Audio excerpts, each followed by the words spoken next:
Ei, pessoal, hoje no mundo político, nosso assunto é o Congresso Nacional, as relações de Senado e Câmara com o governo Bolsonaro, as pautas e as disputas internas pelas presidências das duas casas.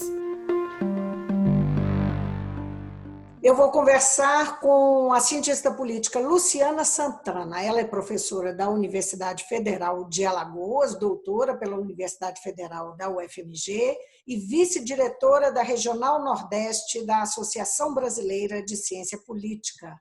Luciana, obrigada por atender o mundo político. Obrigada, Vívia, pelo convite.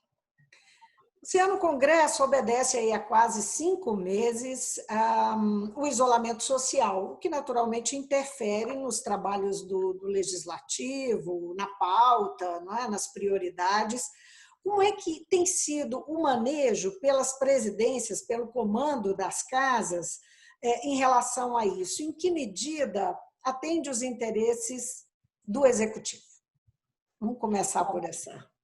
Ao longo dessa pandemia, né, e eu digo até que a gente tem até uma continuidade em termos de comportamento do legislativo, né, que se tornou, né, muito protagonista em relação ao poder executivo, né, diferentemente do que a gente vinha observando até o último governo, né? Então, é um legislativo que se impõe, é um legislativo que tem tomado para si a responsabilidade de várias pautas, né, inclusive de temas importantes, né, no enfrentamento da pandemia do país, né? Então a gente vê essa atuação se refletindo, né, inclusive aí, né, nos resultados que a gente tem em termos aí, né, de projetos aprovados que têm feito uma diferença, né? Inclusive apoio para os governos estaduais, municipais, o próprio auxílio emergencial, né? O legislativo teve um papel fundamental no processo de aprovação. Agora, essa atitude do legislativo, ela não ocorre durante a pandemia, não é? Ela tem um marco de mudança de comportamento, o Congresso tem um marco de mudança de comportamento que tem a ver com as relações com o Executivo. Exatamente, né?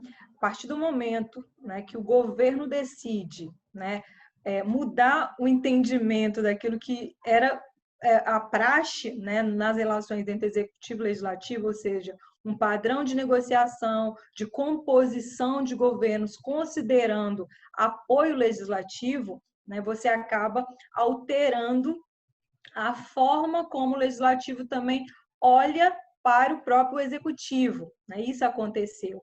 Por mais que a gente veja uma aproximação, né, do governo em relação a alguns partidos políticos, né, a gente não tem uma composição clara, por exemplo, em termos de ministérios, né, de levar para dentro desses espaços parlamentares para estarem atuando ali, né, no primeiro escalão, né? Os deputados filiados a partidos não foram por indicação dos partidos, né, mas por escolhas pessoais do presidente. Essa é a rejeição à articulação política e essa relação que muitas vezes é tratada como um mero toma lá da cá, não é? Isso foi, enfim, virou um bordão que é repetido e que é tratado que a relação, quando tem esse nível de articulação, é o toma lá da cá. Eu queria que você falasse um pouco sobre isso, porque isso tem a ver com uma bandeira da campanha do Bolsonaro, que era fazer aí não fazer essa articulação, se recusar, porque isso fazia parte da velha política, e ele vinha se propondo a uma nova política. Eu queria que você tratasse um pouquinho disso, já que nós entramos antes da coisa mais factual, entender por que isso aconteceu, né? Esse tema é muito interessante e muito importante, né? E até bastante esclarecedor, porque esse bordão, né, ele coloca em evidência, né, e de cara já cria um aspecto pejorativo para as relações, né, institucionais que acontecem no âmbito, né, dos poderes, né? Então, o fato de levar parlamentares para apoiar o governo e fazer parte do governo não significa automaticamente toma lá da cá. Significa formação de governo, né? Até tendo né, como pano de fundo as próprias características do nosso sistema político brasileiro, né? Desde a redemocratização, os presidentes, né, nenhum presidente conseguiu se eleger e levar para dentro do Congresso, por exemplo, 50% mais um, né, de parlamentares do seu partido. Ou seja, né, diferentemente do que acontecia anteriormente a esse período de 1988, né, é necessário no Brasil, né, fazer coalizões, ou seja, compartilhar poder para governar. Isso se fala de governabilidade. Não à toa, esse mesmo discurso de campanha, Vivian, né, que foi, né, exaltado, né, de forma bastante insistente pela base eleitoral, ela vem sendo desconstruída à medida que há uma aproximação clara do presidente de partidos ali que transitam ali no centro do espectro político, né, e que estão à disposição. Né? Eles fizeram os mesmos partidos que hoje Bolsonaro, né, o presidente Bolsonaro vem negociando, são os partidos que tiverem algum momento no governo do ex-presidente Fernando Henrique, em algum momento tiveram nos governos do ex-presidente Lula e também da ex-presidência e também do ex-presidente Michel Temer. Ou seja, né, as características do sistema político brasileiro impulsionam, né, eles incentivam a esse tipo de negociação, justamente para que o executivo ele tenha apoio necessário para votar os projetos prioritários da sua agenda de governo.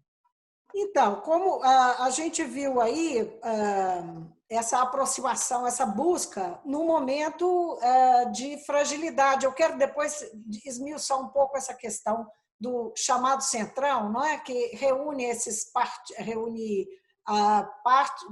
alguns desses partidos que historicamente vêm lá do final da década de 90 se organizando sistematicamente a cada governo para, enfim, se posicionar, não é, e ter essa relação com o executivo. Mas eu queria tratar, antes disso, do que levou a essa aproximação de Jair Bolsonaro, já que ele tinha isso, ele resistiu tanto, não é? Ele só faz esse movimento de aproximação esse ano, não é? Ele passa todo o ano passado respeitando uma posição que ele tinha assumido na campanha, apesar dele ser um parlamentar de quase 30 anos de Câmara, ele dizia que não faria a velha política, que ele faria a nova política e que ele não faria essa articulação tradicional que é feita entre o executivo e o legislativo. Então, o que aconteceu? Não é? Foi um momento de fragilidade. Eu queria que só você explicasse um pouquinho por que essa aproximação, o que leva a isso. O primeiro ano de qualquer, né, governante é sempre um ano onde há um teste tanto para o próprio governo quanto também para as próprias relações institucionais. Né? Foi assim, né, com todos os ex-presidentes. Né?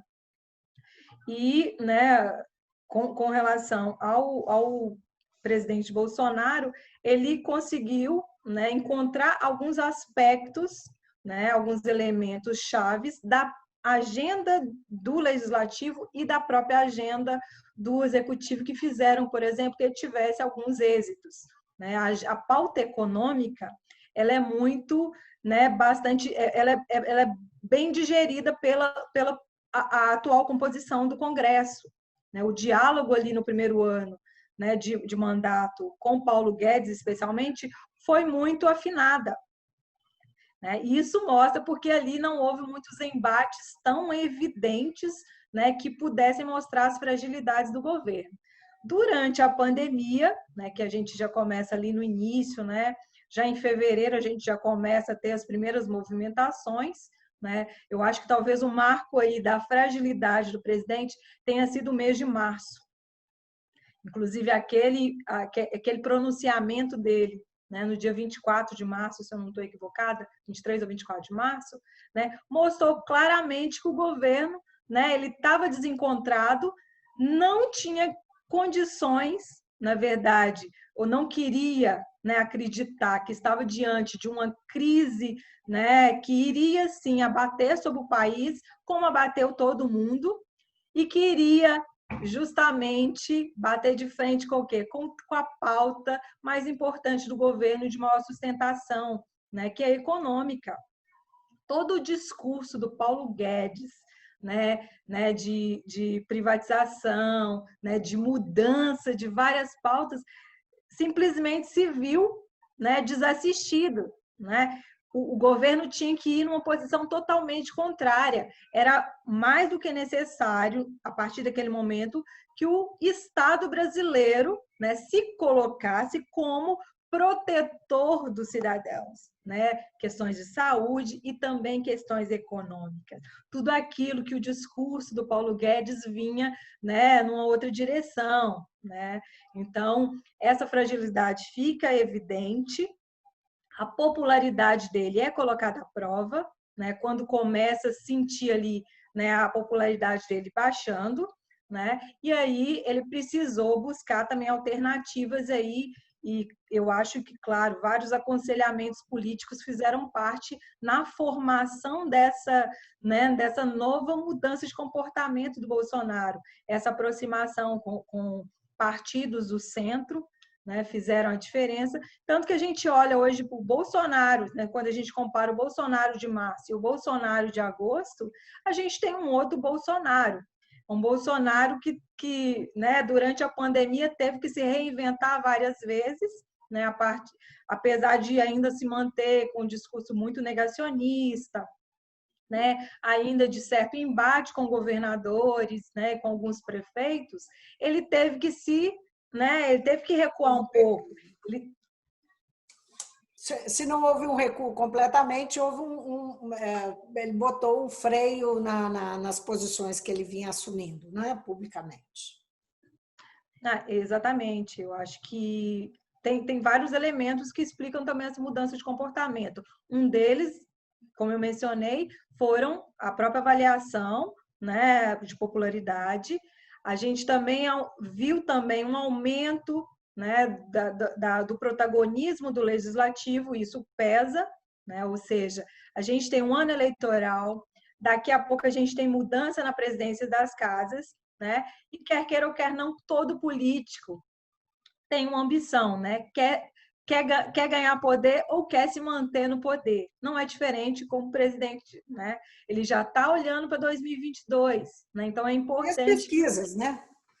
Exatamente, exatamente, é importante que ele já comece a mexer as chaves, as peças agora, né?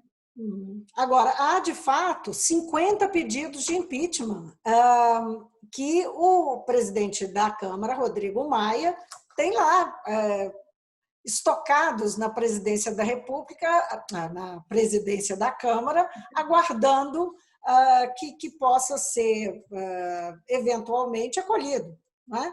Seria o primeiro passo para que houvesse a possibilidade de abertura de processo no Congresso. Qual que é a importância, não é, para o presidente da casa ter nas mãos, o presidente da Câmara ter nas mãos esse controle? E como Rodrigo Maia, na sua opinião, está usando isso? Bom, o cargo de presidente da Câmara dos Deputados é muito importante, né?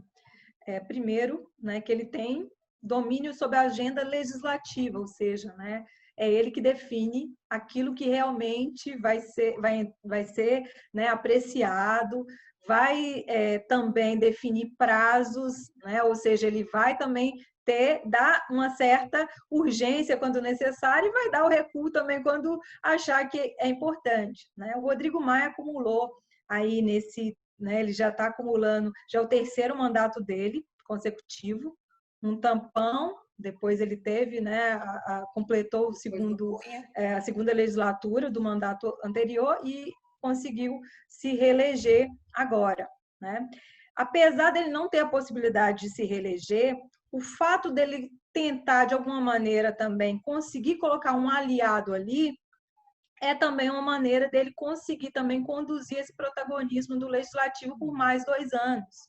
É muito importante para o Legislativo se manter também, né, já que o presidente optou por não, né, fazer uma coalizão parlamentar para o governo, é importante que ele tenha essa moeda de barganha, né, inclusive para conseguir aí, né, fazer com que os resultados políticos dos projetos apresentados pelo Executivo tenham também uma pitada ali, né, do próprio Legislativo no seu resultado final. Agora, ele não está tendo vida muito fácil nessa disputa, não, porque ele tem lá o candidato dele, tudo indica que é Aguinaldo Ribeiro, né? Aguinaldo Ribeiro, que é, inclusive, relator da reforma tributária e líder da maioria, e que estão tentando destituir. Quem está tentando é o grupo do Arthur Lira, né? Que faz parte do Centrão, ambos fazem parte do Centrão. É uma disputa interna aí que está sendo travada pela presidência da Câmara. É isso que está acontecendo? Exatamente. A gente consegue ver, eu diria, Vivian, que a gente vê 3 grupos ali que vão, né, de alguma maneira, indicar o candidato. Né? A gente tem o grupo em torno, né, do Rodrigo Maia, né, o Aguinaldo Ribeiro, a gente tem também o grupo que é de oposição declarada, né, que vem hoje se colocando na oposição ao governo Bolsonaro, que provavelmente deve indicar o Alessandro Moron, do PSB, né? E a gente tem um terceiro bloco, que é o bloco que transita no que a gente tem chamado de Centrão, e que tem vários nomes. O principal deles, né, como você mencionou, é do deputado Arthur Lira, né? Mas a gente também tem o Marcos Pereira, né, e tem o capitão Augusto. Então, a gente tem vários nomes aí nessa disputa. Alguns, inclusive, o próprio Marcos Pereira é um nome que dialoga com o Rodrigo Maia, né? Mas, como todos esses partidos, ou esses atores políticos aí têm essa dupla, né? Pelo menos esses mais ligados ao Centrão, conseguem também dialogar muito bem com o Bolsonaro, provavelmente não vai ser o candidato do Rodrigo Maia. Né? Então, assim, hoje o Centrão tem perdido um pouco de força, pelo menos nas últimas semanas. Não significa que também vai se manter, porque esse jogo, né, esse realinhamento de forças vai acontecer, vai alterar a depender da conjuntura. Né? Você fala que ele perdeu força por causa do desembarque do MDB e do DEM. Exatamente. Eu acho que, apesar de ser previsível, apesar de ser previsível que isso iria acontecer, porque esse blocão, né, como ficou conhecido, ele se formou justamente para tentar aprovar o orçamento do último ano. Né? E desde então, quando retornaram as atividades do Congresso, né, acabou que a pandemia se instaurou e não houve ali uma situação, né, ali no primeiro momento para se desfazer. Né?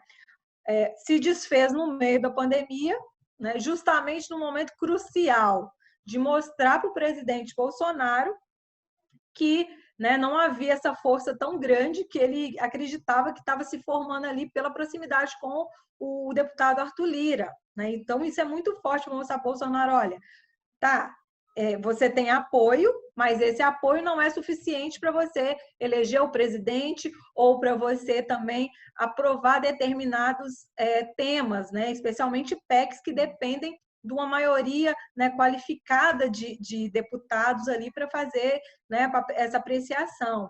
Então, é uma forma também se apoiar no Centrão tem limites, você diria que tem limites grandes para Bolsonaro, é isso?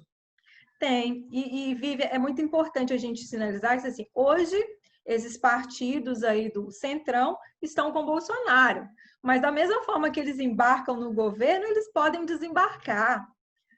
Foi assim no governo da ex-presidente Dilma, né? Claramente foi isso. Né? Então, assim, em outros momentos você também percebe que eles estão no governo enquanto for conveniente. Se a conjuntura ficar desfavorável para o governo Bolsonaro, provavelmente a gente vai ter um desembarque, sim, também desses partidos. É um grupo governista, mas não é um grupo fiel. Sim. Agora, ainda sobre a disputa interna, você disse que o Centrão perdeu força. Isso tem a ver com a saída do DEM e Do formalmente MDB. e Do do MDB. MDB. E isso está ligado, inclusive, dos interesses do DEM e do MDB pela presidência da casa, ou tem mais coisas envolvidas aí, não é? Como é que está essa distribuição de forças? Né? E depois eu queria que você falasse também, mas aí no campo da oposição e do núcleo, do pequeno núcleo que Bolsonaro tem realmente de base na casa, né? Esse grupo, né, que em torno do Rodrigo Maia, ele tem mostrado claramente que é necessário, né, até pelas próprias posições do executivo, se mostrar independente. Então, você vai perceber que esse grupo vai apoiar pautas dos governos quando houver um alinhamento a temas que são de interesse, né, desses grupos. Né? Como eu mencionei anteriormente, a pauta econômica é claramente um tema que eles vão se alinhar se estiver, né, de forma muito semelhante. Ou protagonizar Então, se for interessante. se for interessante, exatamente. Né? Tem o interesse em torno da presidência da mesa, na Câmara dos Deputados. Né? Ali fica muito claro, né, que o DEM, né, que especialmente o Rodrigo Maia, quer manter controle da casa. Como Eduardo Cunha fez isso também ao tempo que ele era presidente, e como ex-presidentes da Câmara, a gente sabe que em outros momentos também fizeram isso. Né? Então, o estilo é diferente. Nos últimos anos, algo que não tem se mantido era uma regra informal que acontecia no âmbito da Câmara. Ou seja, o partido que tivesse o maior número de cadeiras indicaria, né, o nome para presidente. Né? Nos últimos anos, isso tem mudado muito. Né? Hoje, por exemplo, quando a gente olha qual que é o maior partido da Câmara dos Deputados, é do PT, justamente a oposição. Né? Então, dificilmente a oposição conseguiria fazer um presidente nessas condições. Né? E até, enfim, a própria conjuntura ainda respingada pela eleição de 2018, né? O antipetismo, né? Eu acho que isso jamais vingaria. Né? Então, o DEM, ele é uma continuidade do governo anterior e ele se mostrou bastante maduro com relação às negociações internas, ao conhecimento das regras e adquiriu muita confiança dos deputados. Né? Então, fez com que ele tivesse também uma certa simpatia de deputados ali ao seu redor. O Centrão, ele precisa também, para eleger um presidente, ele precisa buscar outros apoios, ou seja, ele precisa ou tirar do Rodrigo Maia ou conquistar na oposição. A oposição não parece muito disposta a conversar com relação a essa situação. No caso do MDB, o interesse dela não é na Câmara dos Deputados. O interesse do MDB é voltar, né, à presidência da casa lá no Senado. É esse que é o MDB. Então, quer queira ou quer não, os deputados do MDB, essa força aí que o MDB tiver na Câmara, acaba se respingando e podem contribuir para que o MDB volte à presidência do Senado. Agora, tem no caminho deles o Davi Alcolumbre, que é o atual presidente da casa, que vem se movimentando no sentido de conseguir uma brecha jurídica, de conseguir uma forma de ser reeleito, de conseguir mais um mandato, coisa que, na verdade, ele não teria direito, não é? Já que está dentro da mesma legislatura, não é? O mandato dele a recondução estaria dentro da mesma legislatura. Exatamente. Ele está tentando buscar pelas vias judiciais uma interpretação, né, que lhe dê essa brecha para poder realmente se reeleger ou considerar, né, que a metade de um mandato de um senador corresponde àquela primeira legislatura, ou seja, então ele teria direito a ficar 4 anos. algo que outros presidentes nem tentaram, nem conseguiram, né? Então, apesar dele ser, né, de ter tido o apoio, por exemplo, do governo para se eleger presidente, que foi super importante. Exatamente, e ainda ser, quando a gente compara o perfil do Rodrigo Maia e o perfil do Davi Alcolumbre, a gente percebe que o Davi ele consegue ter um diálogo muito mais próximo ainda com o governo do que o Rodrigo Maia. Então, assim, isso é pode estratégico para ele, para a recondução dele também, não? Sim, é necessário, ele precisa de uma base de apoio ali, né? Ao mesmo tempo, a gente tem nomes aí que, dentro do MDB, que também podem sair fortalecidos, né, numa eventual disputa, né? A própria Simone Tebet, que foi uma figura ali que ganhou uma certa visibilidade na última eleição, conseguiu ali também, de certa maneira, derrotar o candidato, né, à época era o Renan Calheiros, né? Então, assim, acaba que ela tem essa visibilidade, ela tem uma simpatia de senadores, tanto do próprio MDB quanto de outros partidos, pode ser um nome ali que vem forte caso haja disputa. Uhum. Nós podemos dizer que o Centrão ele é determinante para vitórias e derrotas do governo? Só para a gente falar um pouquinho de pauta, né? Voltar um pouquinho na questão pauta. Nós temos aí a pauta do momento é a reforma tributária, né? Ele vai ser determinante para a vitória ou derrota do governo, né, nessa questão? Dependendo da pauta, ele se faz primordial, né? Então, por exemplo, antes de falar das pautas, como a gente tinha mencionado a questão do impeachment, caso um processo de impeachment fosse acatado, né, pelo Rodrigo Maia, ou seja, venha a ser acatado pelo Rodrigo Maia, provavelmente o fiel da balança ali seria, né, justamente esses partidos. E talvez até por isso também, né, Bolsonaro tenha se aproximado do Centrão, já pensando ali, né, num possível, né, aceitação do processo de impeachment. Então, hoje, todas as pautas prioritárias que necessitam de maioria absoluta, né, ou seja, os projetos de emenda à Constituição dependem, sim, né, do Centrão. Talvez você mencione esse tema, mas, por exemplo, durante as negociações em torno do Fundeb, isso ficou muito claro, né? Sim. O Centrão, inclusive, não queria né, que o projeto fosse aprovado naqueles termos, né? E aí, muitas negociações, a visibilidade dada ao tema, porque é ano eleitoral, educação é sentida em todos os cantinhos do país, são 5.570 municípios em eleição, então, um voto ali contra o projeto provavelmente refletiria aí uma porcentagem muito grande de municípios, né? Seria uma derrota muito grande para esses partidos que dominam muito a política local.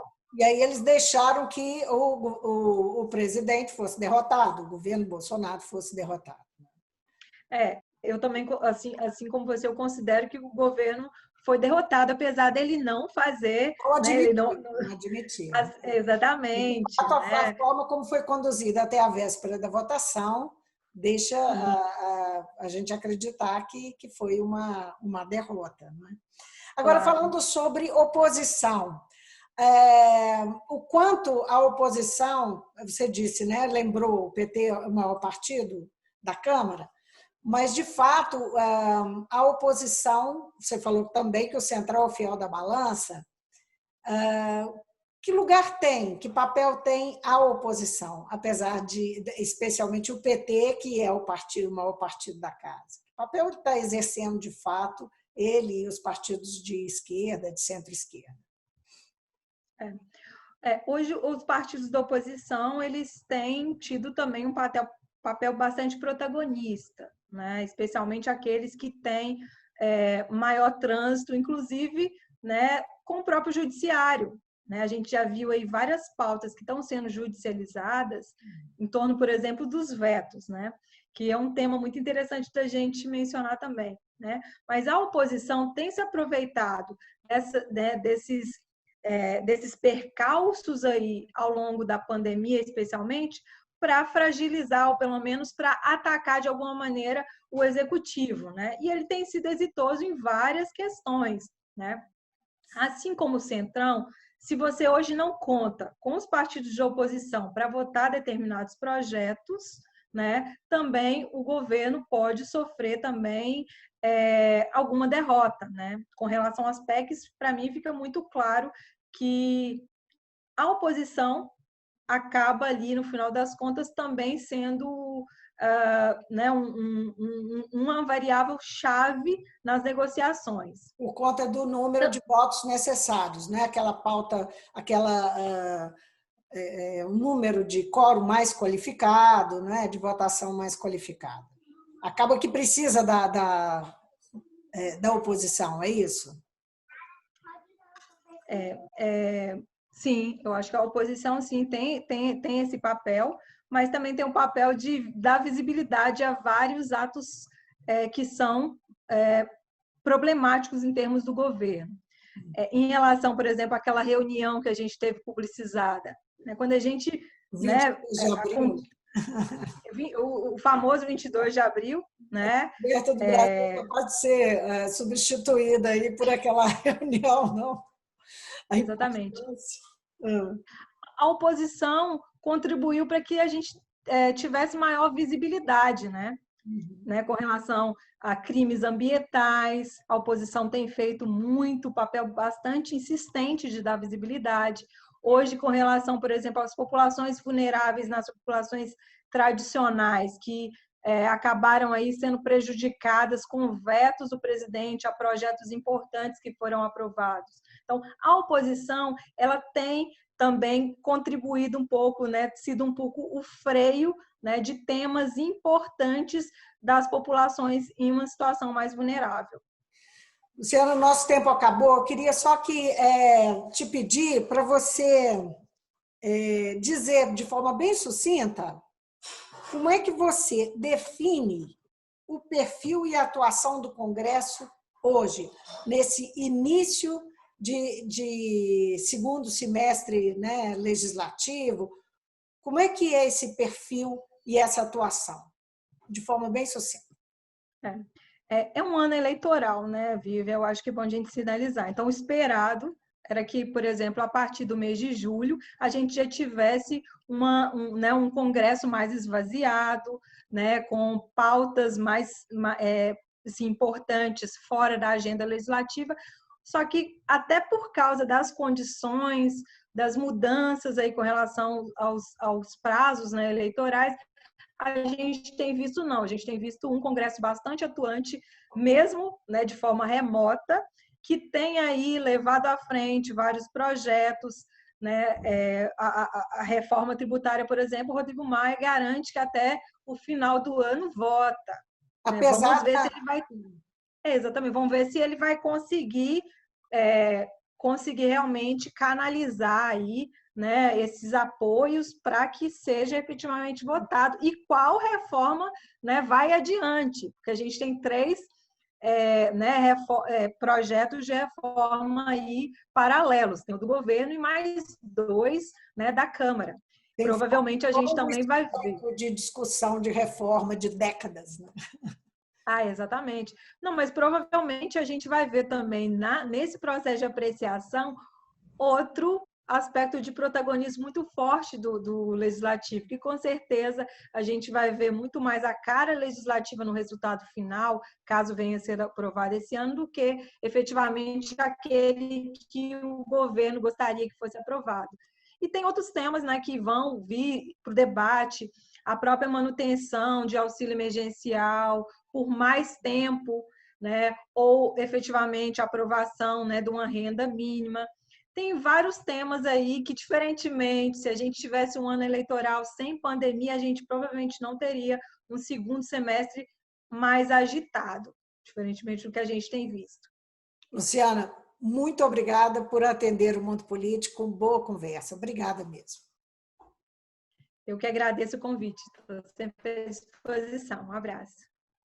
Eu conversei com a Luciana Santana, ela é cientista política, professora da Universidade Federal de Alagoas, é doutora pela UFMG e vice-diretora da Regional Nordeste da Associação Brasileira de Ciência Política. Então, tchau, até a próxima.